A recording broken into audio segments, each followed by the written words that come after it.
In California, detectives investigated a gruesome murder. The suspect fled and was eventually caught in Arizona. His confinement didn't last long. He escaped and disappeared into the Grand Canyon, robbing and kidnapping tourists as he went. To stop the elusive killer, FBI agents and local officers joined forces on a dangerous manhunt.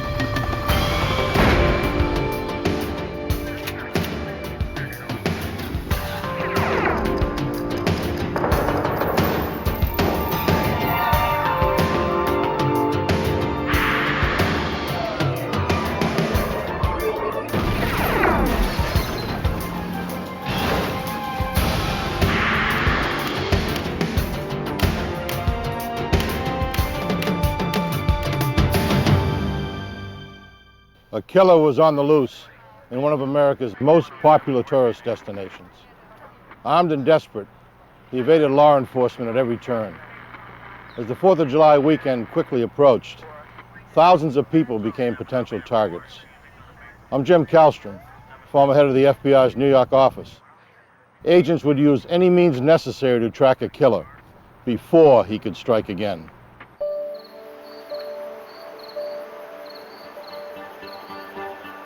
In the early morning hours of September 20th, 1990, a fisherman cast a line into the Burns Cut River near Stockton, California. He felt a tug and reeled in something heavy.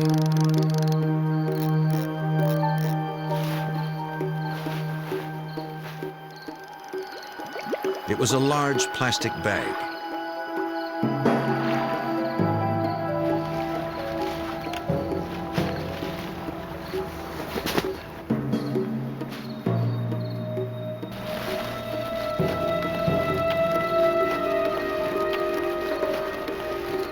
Inside, he found a human leg.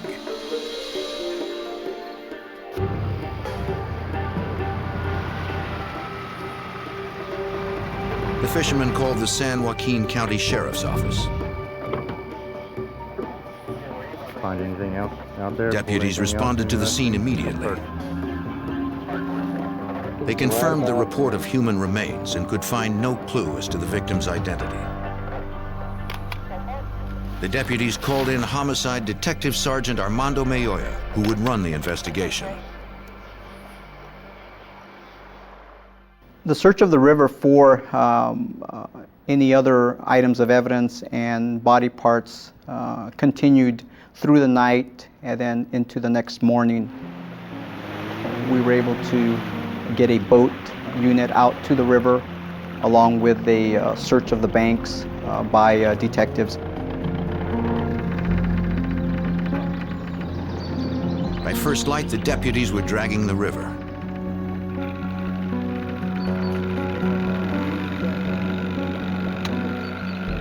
While they checked the deeper water, detectives walked the riverbank.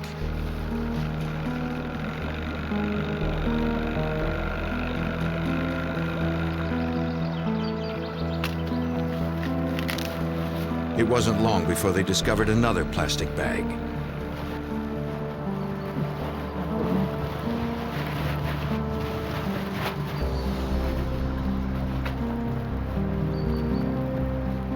Inside were 2 arms. The wrists were bound together with masking tape.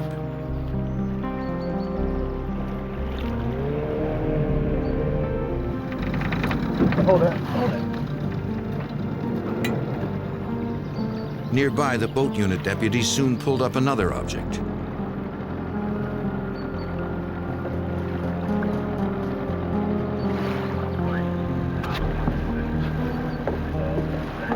It was a human torso wrapped in a sheet.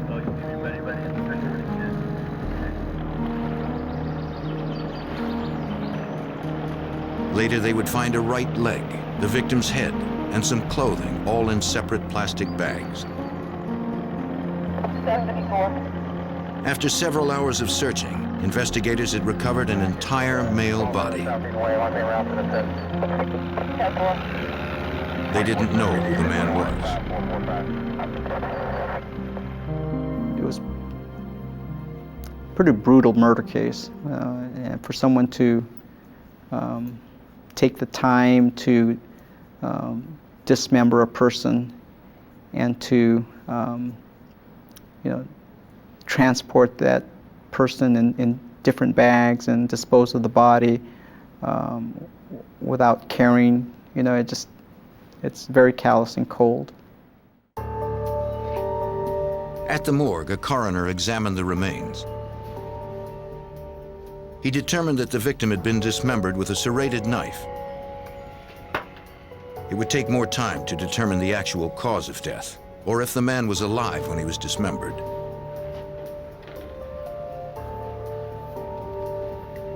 Detectives searched the clothing and found a wallet containing a California driver's license. It belonged to 40-year-old Sam Lee McCulla of Stockton. Police records showed McCulla had a minor arrest record. A fingerprint check confirmed his identity. After informing McCulla's family of his death, detectives got permission to check his house for evidence. Once the victim was identified and we had a name and a location where he lived, we responded to the victim's address. He lived in the 5200 block of East Mariposa Road in South Stockton.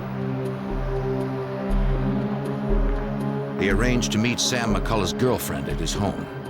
Someone is missing? She had reported McCulla missing earlier that day. Since he hadn't called her in several days, she checked McCulla's house and saw that the place was in disarray. Many items were missing, including his white Jeep Cherokee. Also missing were 2 shotguns, a revolver, and a 9mm semi-automatic pistol. Thank you.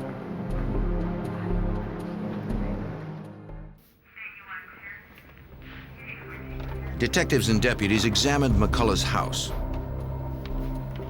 Noting footprints on the floor, they conducted an electrostatic search to reveal details of the prints, which appeared to be made by boots.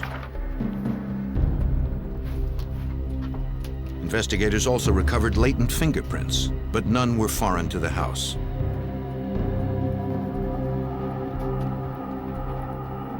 If the murder occurred in the house, the killer had removed any obvious evidence. A homicide of this nature, you would expect to find blood just all over the place, stains. The person that was involved in this case took a lot of time to clean and hide his tracks in this case. In the bathroom, a deputy made an important discovery. We were just about ready to leave when we ran a flashlight through the tub area, and we saw a reflection come from the drain area. It looked like the sparkle from a sequin.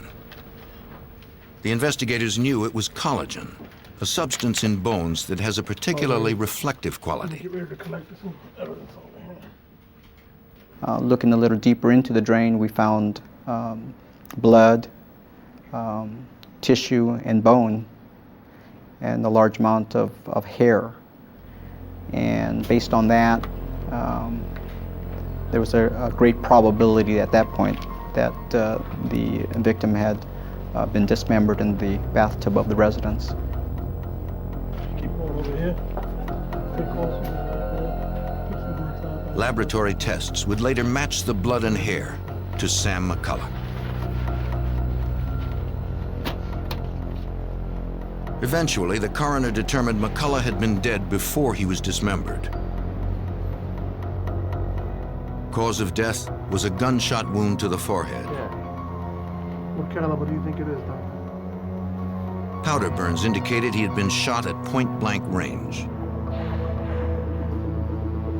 The coroner removed the bullet fragments and sent them to the state ballistics lab. Examiners there studied the size, weight, and composition of the fragments, determining that the murder weapon was a .22 caliber rifle. Comparing the fragments to slugs test-fired from sample weapons can identify specific models. California Department of Justice examiners believe the weapon used was probably a Western field brand rifle.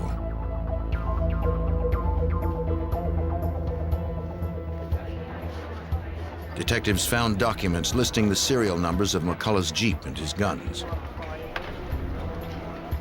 They entered the numbers into the National Crime Information Center.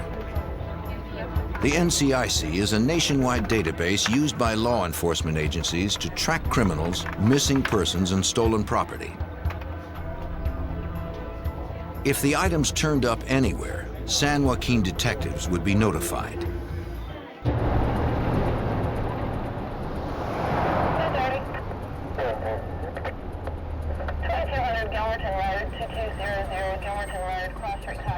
Within days, a Stockton police officer discovered the victim's Jeep abandoned several miles from McCulla's house. Yet an examination yielded no additional clues.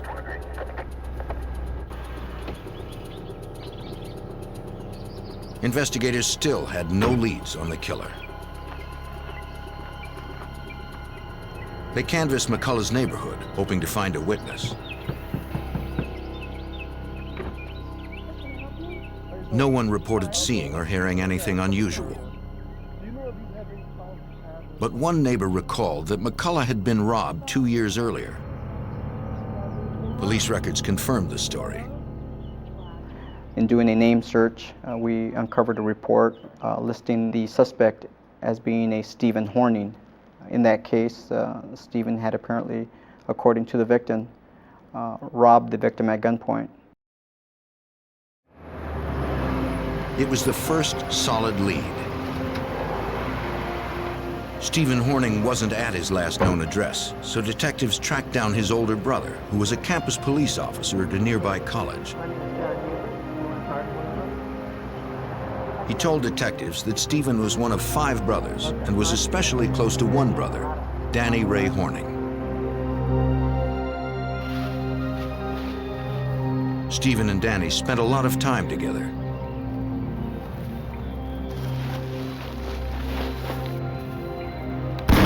They often hunted and fished along the Burns Cut River, the same river where McCulla's body had been dumped. He told the detectives about one particular hunting trip Stephen and Danny had taken. They had shot a deer, brought it home, and butchered the deer in the bathtub of the residence. And that was significant to us, as the victim had been dismembered in the same way. Okay. The eldest Horning brother added another detail familiar to detectives. After butchering the deer, Danny had placed the animal's limbs in black plastic garbage bags. Detectives thought the story had an eerie resemblance to the homicide of Sam McCulla.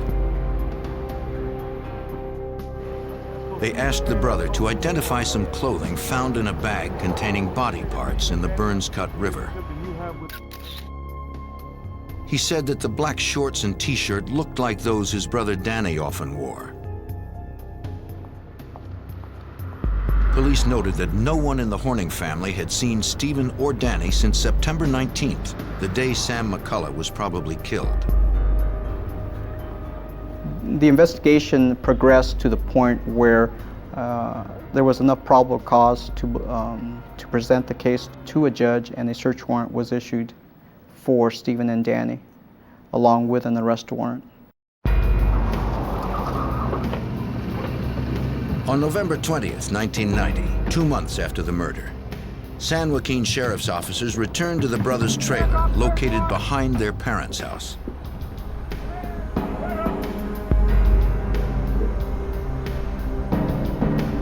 No one was inside, so detectives searched the surrounding area.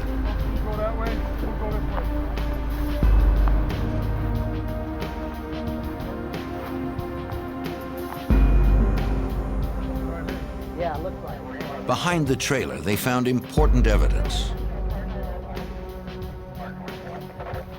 A cut stock and a sawed-off barrel from a rifle. Lab examiners had reported that the weapon used to kill McCulla was probably a Western field brand .22 caliber rifle.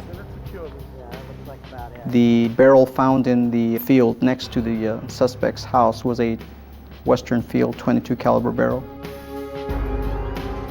The next day, deputies went back to the trailer. One of the brothers, Stephen Horning, was there. He was arrested and charged with murder. The second suspect, Stephen's brother Danny Ray Horning, was nowhere to be found. Sit down here, watch your name.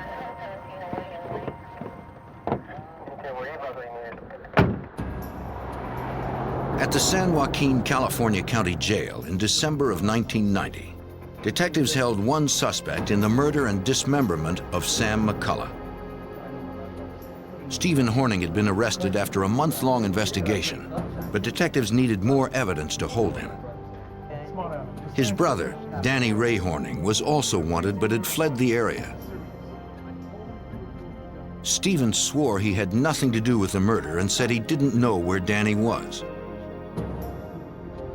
Since Stephen wouldn't help them locate Danny, the investigators turned to the Horning's father for answers. Mr. Horning offered valuable information regarding the possible murder weapon to Detective Sergeant Armando Mayoya. After speaking with the suspect Danny's father, I learned that that Danny had been seen with a sawed-off .22 rifle. Their father said Danny and Stephen had been behind the trailer when Danny shot a dog with the .22. Then Stephen fired at it with a crossbow.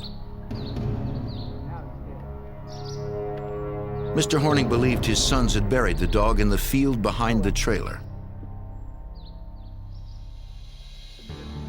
Investigators searched the Horning's yard. They noticed one area seemed to be covered with freshly dug earth and began to excavate. The dog was found, and a search of the dog by another detective found a bullet in the brain. The bullet was processed at the state ballistics lab. Examiners determined that the dog was killed with a Western Field .22 caliber rifle. The same model had been used to murder Sam McCulla. The technician compared the bullet from the dog to the one that had killed McCulla. The tests indicated it was likely that both bullets were fired from the same weapon. Detectives returned to the county jail and confronted Stephen Horning. They described the damaging ballistics evidence, explaining that the bullet from the dog was consistent with the bullet that killed Sam McCulla, and that his brother Danny had been seen with a Western Field .22. Realizing the case against them was strong, Stephen decided to cooperate. He claimed Danny had been in on the first robbery of McCulla 2 years earlier. Danny had vowed to kill McCulla for pressing charges. But then he went to prison for child molestation. When he got out a few months before McCulla's death, Danny had mentioned going back to rob McCulla again. Since no physical evidence implicated Stephen in Sam McCulla's death, investigators dropped the murder charge against him. They needed to find his brother, but Danny Ray Horning had disappeared. For 6 months, Detective Sergeant Armando Mayoya worked the case but found no new leads. Then, on March 22, 1991, he was contacted by authorities in Winslow, Arizona about Horning. Well, I received a phone call from Winslow Police Department, and they informed me that he had been arrested in a bank robbery. That day, Horning had walked into the Valley National Bank in Winslow, more than 800 miles east of Stockton, California. He trained his 9mm pistol on the bank manager while a teller filled a bag with $25,000. When she was in the other room, the teller had tripped a silent alarm.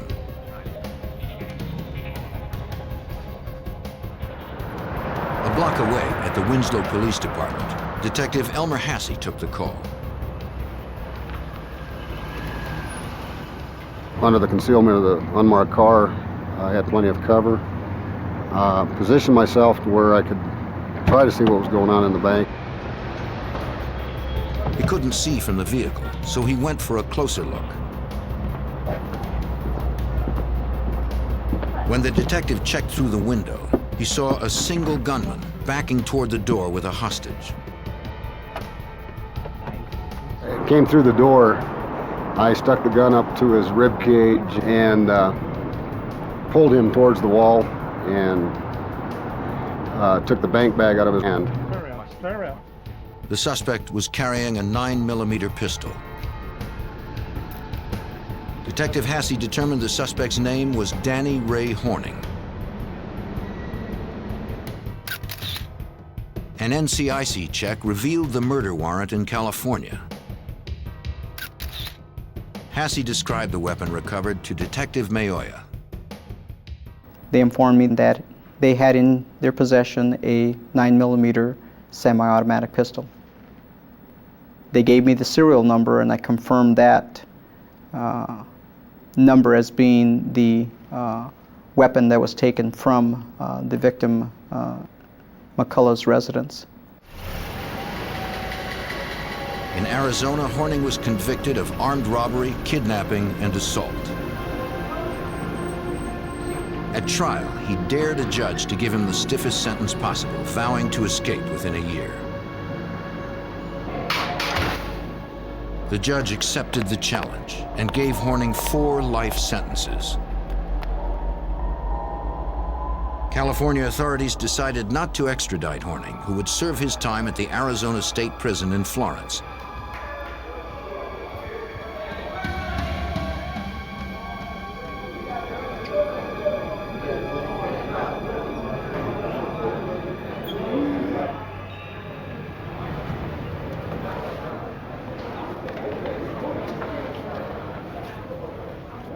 On May 12, 1992, prison officers doing the 4 o'clock head count found that prisoner number 85897 was not in his cell. The prison was locked down and thoroughly searched. But Danny Ray Horning was nowhere to be found. The convicted felon and suspected killer was on the run. On May 12, 1992, outside the Arizona State Prison in Florence, a massive manhunt began for escapee Danny Ray Horning, who had been serving 4 life sentences. Horning was also a suspect in a gruesome dismemberment in California. Arizona Department of Corrections fugitive investigator Doug Schuster helped organize the search. We have a lot of expert trackers, dogs, vehicles, equipment. The plan was to track him and apprehend him. We were planning to cite him, pick up a trail, follow him with dogs, horses, men, and locate him. Law enforcement teams from local, state, and federal agencies responded outside the prison. But Horning had disappeared from the immediate area.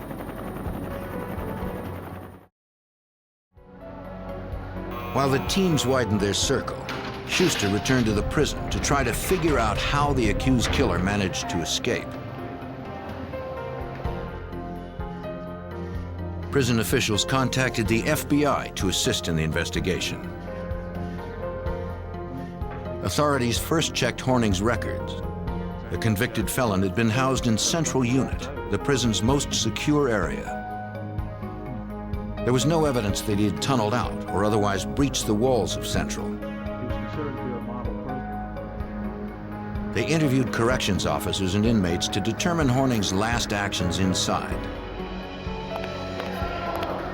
Doug Schuster first determined why Horning wasn't in his locked cell. At any given time, not all inmates are locked in a cell. Some are out at work sites, some are working in the kitchen, some are working here and there. So you have a portion of your inmates that are supposed to be in their cells. Another portion would be accounted for via an out count sheet. Staff would visually see someone and say, these 4 inmates are in the kitchen working. So they wouldn't be in their cell during the count. Investigators learned that Horning had been assigned a janitorial job, which included cleaning the infirmary.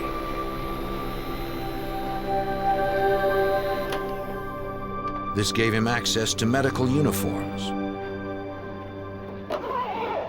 Well, he was able to obtain the white lab coat from the medical unit located inside the prison here. He was able to get a pair of white pants from the workers in the kitchen.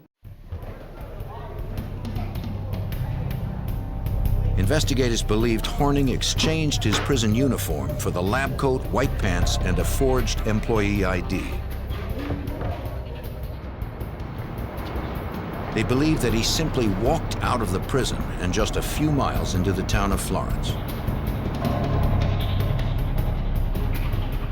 Investigators looked over Horning's record to try and determine where he might go. One possible destination was California, where Horning had family and connections. The other was Winslow, Arizona, where Horning had vowed to get even with the cops and FBI agents who had sent him to prison.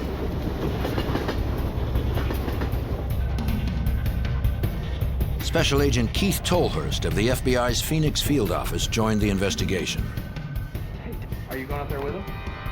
Are you going to take dog teams up there? He would work closely with the Department of Corrections to stop Horning before he struck again. The information from the prison told us that they believed he was going to rob some more banks and then go to Winslow and try to kill either the Valley National Bank people that he robbed the bank from or kill the agents. So we believed he was going to head that direction.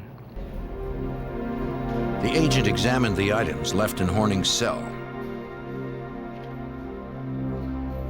They would be sent to profilers at the FBI Academy in Quantico, Virginia.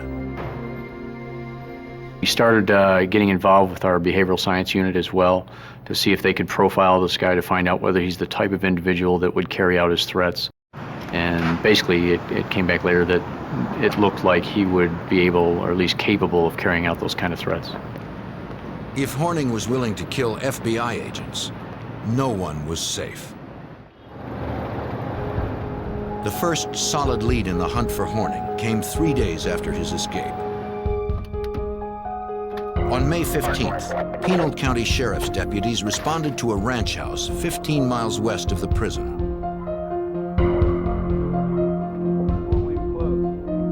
The owner said the house had been burglarized.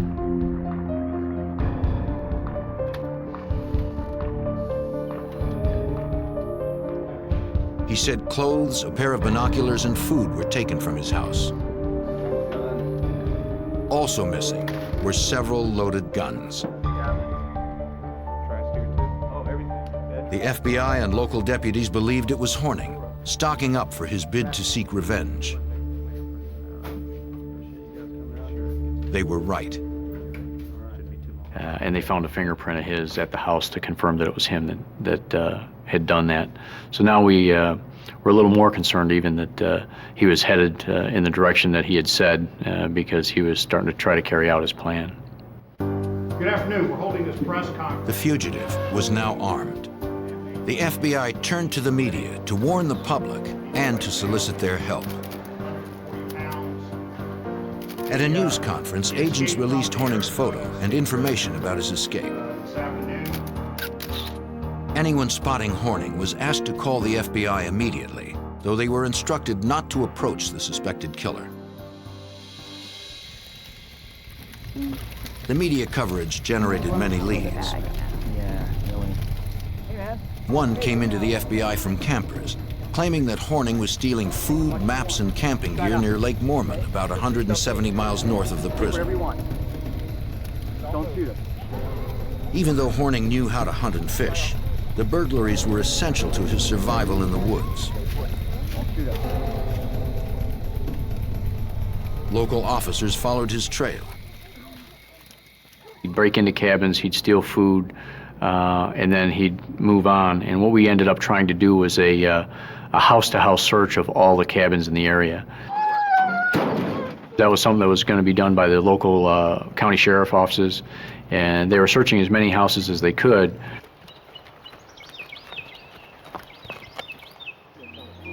Horning was getting closer to the Grand Canyon National Park.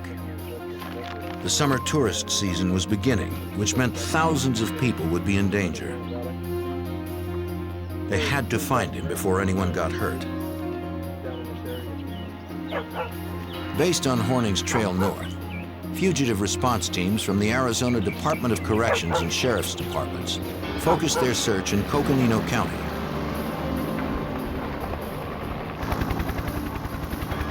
It was an enormous undertaking.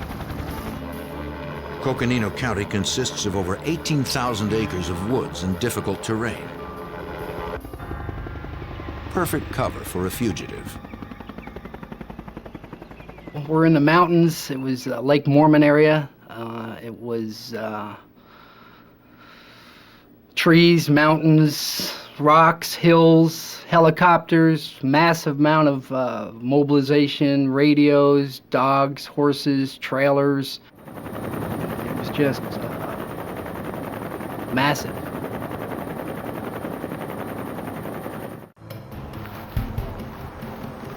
On June 3rd, 1992, a National Forest Service officer was patrolling a campground in Coconino County.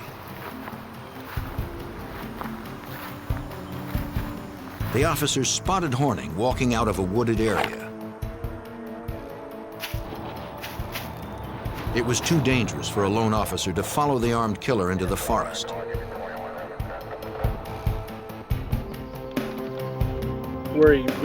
When reinforcements arrived, Danny Ray Horning had disappeared once again. The deadly fugitive was still on the loose. In the summer of 1992, Danny Ray Horning escaped from prison in Florence, Arizona after serving only 9 months of 4 life sentences. The FBI believed the suspected killer was heading north towards Winslow, Arizona, to seek revenge on agents who had locked him away. On June 11th, agents responded to a report of a cabin burglary near the town of Pine, midway between the prison and Winslow. This time, Horning stole a truck and tried to establish himself as an outlaw celebrity, according to FBI Special Agent Keith Tolhurst.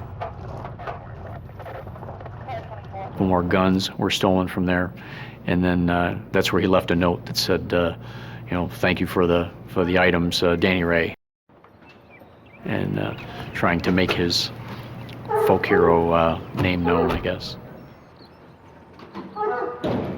When the story hit the news, investigators worried the public might not realize how deadly Horning was. They knew he had likely dismembered a man in California. Now Horning had a vehicle, was armed, and was nearing the Grand Canyon National Park as tens of thousands of tourists were beginning their vacations.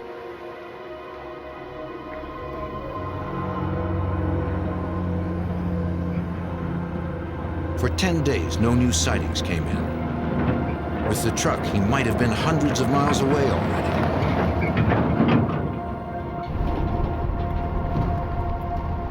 Then, on June 21st, a Department of Public Safety officer spotted the stolen truck 50 miles north of Pine. Danny Ray Horning was driving. The officer called for backup.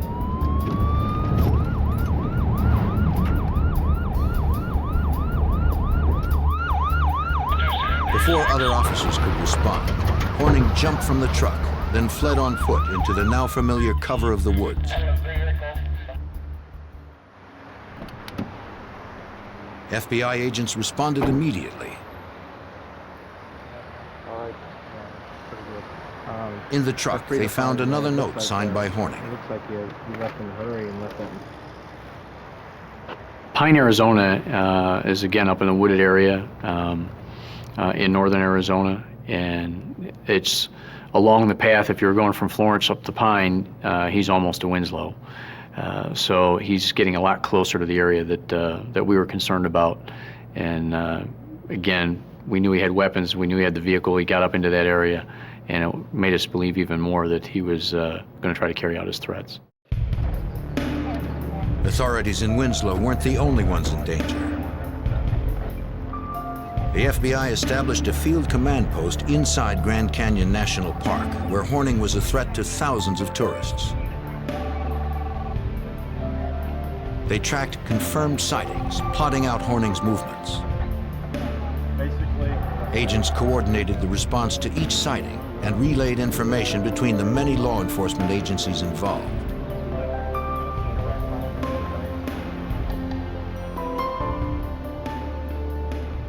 The territory being searched was vast, and Horning was moving quickly.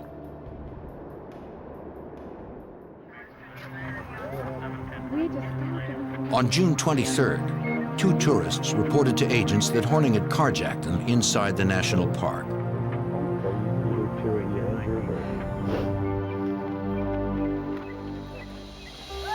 The couple said they were in a parking lot the day before when Horning commandeered their car at gunpoint. He demanded that they drive him to the canyon's rim.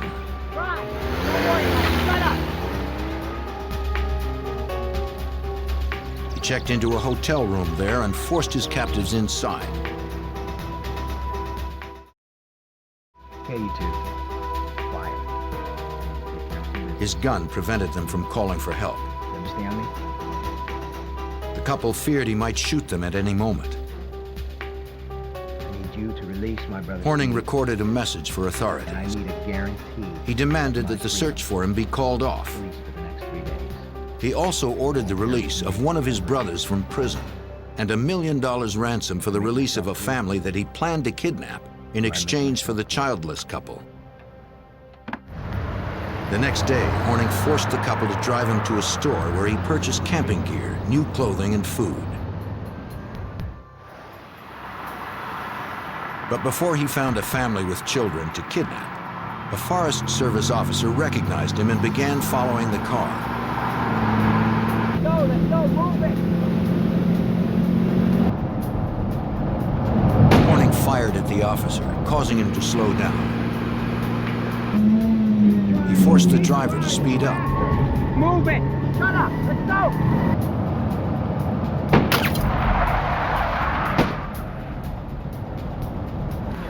When he had gained some distance, Horning ordered the car stopped.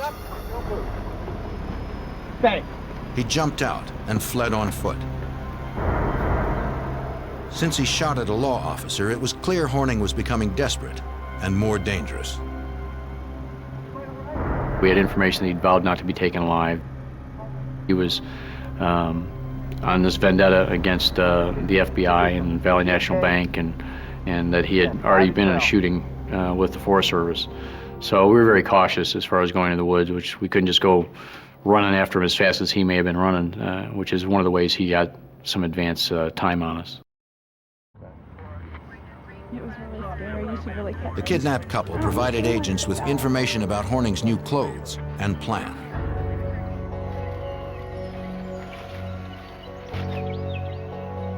Once again, armed search parties scoured the area where Horning was last seen,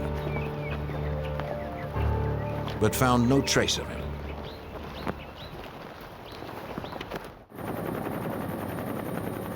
Horning was back on foot and hiding out somewhere in the immense Grand Canyon National Park.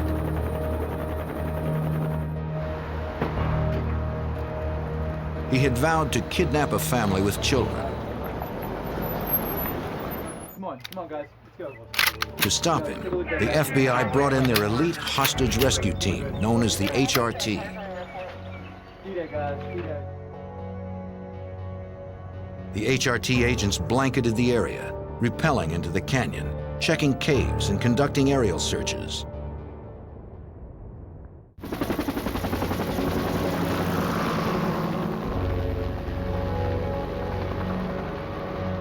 They had to find the suspected killer before he had the chance to kill again.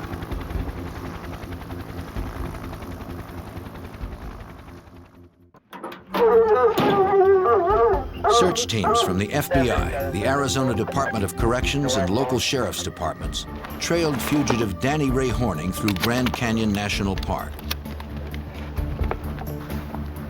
They mobilized dozens of officers, tracking dogs, and helicopters in the effort to find Horning before he kidnapped more hostages.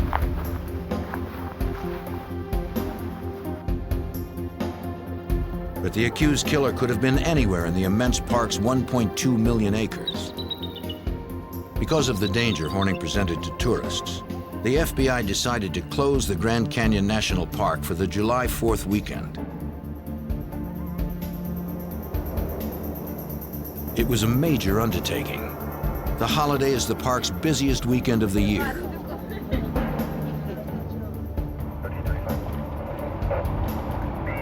It was also the first time in the park's 73-year history that it had been closed due to a criminal threat. But Horning was dangerous enough to warrant the extreme action, according to FBI Special Agent Keith Tolhurst. He was moving around inside the canyon, and we couldn't control that because there was too many people in the canyon. So we were going to try to start getting everybody through the roadblocks and try to find him. New visitors were turned away, and those already in the park were asked to leave. Police set up roadblocks at entry and exit points around the Grand Canyon. They searched vehicles and informed motorists of Horning. But they didn't stop him in time. On July 4th, 2 British tourists were preparing to leave the park when an armed man approached them. They knew it was Danny Ray Horning, though he no longer looked like the photos in news reports. He was much thinner, had blonde hair, and was clean-shaven. Since the park had been locked down, the women were Horning's only way out.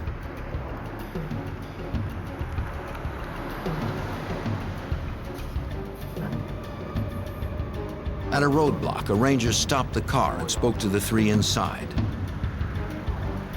Horning had threatened to kill the women if they tipped off anyone.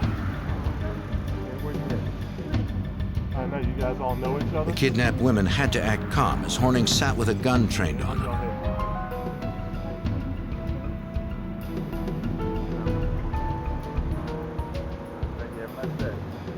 The officer didn't recognize the blonde-haired Horning and let them through.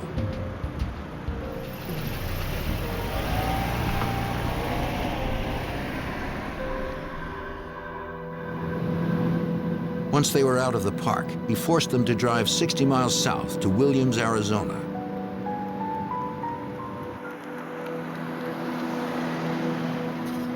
When they were far from the police in the Grand Canyon, Horning ordered them to stop the car.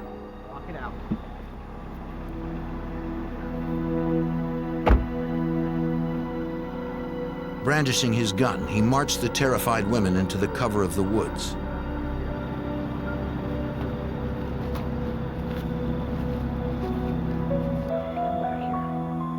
The women believed that Horning was taking them there to execute them.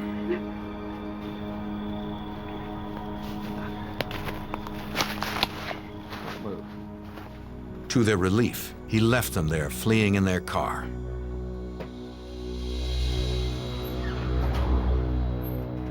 The women managed to free themselves and ran to a store. A clerk there called authorities and was told an officer was nearby. The women were badly shaken but unharmed.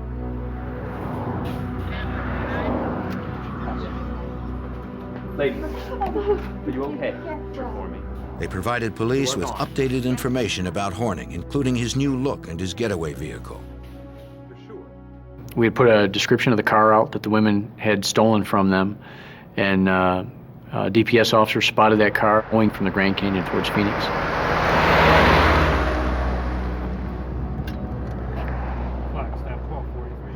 Highway Patrolman Stephen Costello works for the Arizona Department of Safety.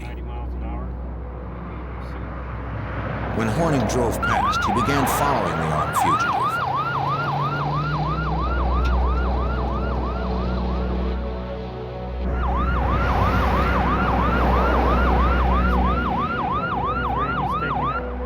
It wasn't long before it became more than a car chase. I hear a great big old bang, and I thought it was something wrong with the car. I looked at the gauges, all as well. At that particular time, I realized I'd been shot at, and I notified my dispatcher at that time that I'd been shot at, that I was all right, and I was going to follow him. The gunfire forced the patrolman to keep his distance, He's going to be taking the ramp at... but he knew he couldn't lose Horning. 17. The fugitive tried to make a getaway by turning off near the town of Sedona. He takes the ramp, and I could see that he slammed on the brakes, and he skids in, and he has a slight accident is what he does. He hits a sign. I shouted out, you know, you better stop. The shot missed. The officer had orders not to follow Horning into the woods.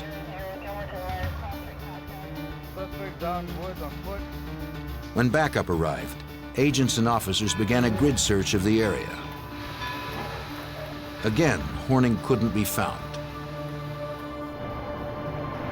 After nightfall, a lead was called into the command post. A resident said he saw Horning drinking from a garden hose in a neighborhood near Sedona. A Border Patrol agent responded to the call. As far as anyone knew, Horning was still armed.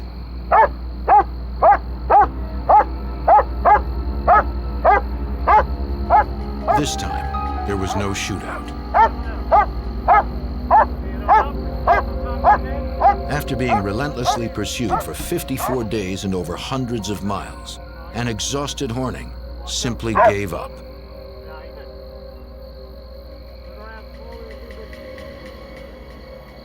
No doubt in my mind that because of the efforts of the teams that had been chasing him, that they had basically run him into the ground. He was laying there, dog-tired with his tongue hanging out, and for a man who still had his weapon on him and vowed not to be taken alive, all he wanted was a glass of water.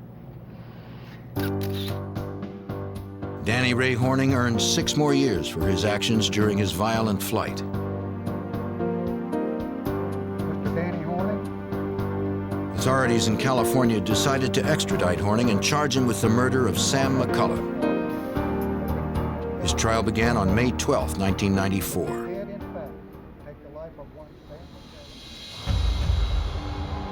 Prosecuting attorneys proved that in September of 1990, Danny Horning broke into Sam McCulla's house to rob him. On the floor! Right now! Horning was angry that McCulla had pressed charges after an earlier robbery.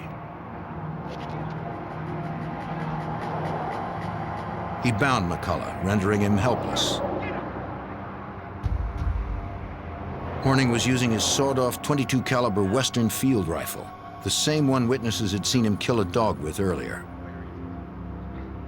At point-blank range, Horning fired one shot at Sam McCulla.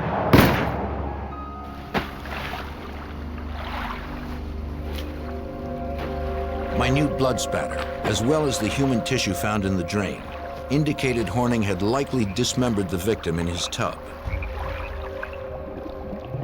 Then he dumped the body parts into the Burns Cut River.